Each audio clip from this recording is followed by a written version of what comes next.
أعوذ بالله من الشيطان الرجيم. بسم الله الرحمن الرحيم.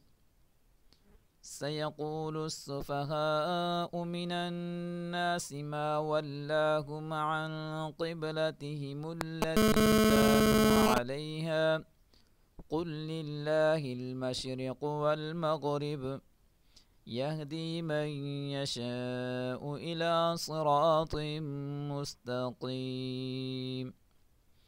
وكذلك جعلناكم أمة وسطا لتكونوا شهداء على الناس ويكون الرسول عليكم شهيدا.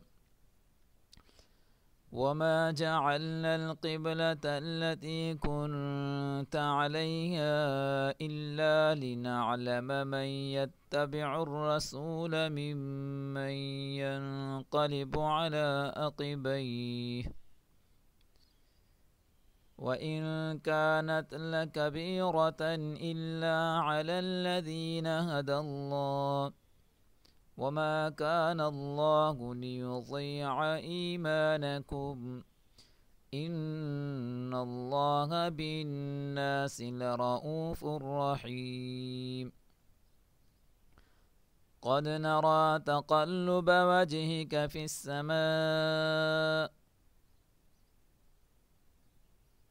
فلنولينك قبلة ترضاها فول وجهك شطر المسجد الحرام وحيث ما كنتم فولوا وجوهكم شطره وإن الذين أوتوا الكتاب ليعلمون أنه الحق من ربهم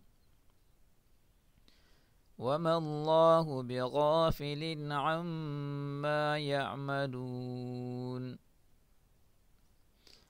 ولئن أتيت الذين أوتوا الكتاب بكل آية ما تبعوا قبلتك وما أنت بتابع قبلتهم وما بعضهم بتابع قبلة بعض ولئن اتبعت أهواءهم من بعد ما جاءك من العلم إنك إذا لمن الظالمين. الذين آتيناهم الكتاب يعرفونه كما يعرفون أبناءهم وإن فريقا منهم ليكتمون الحق وهم يعلمون. صدق الله العظيم.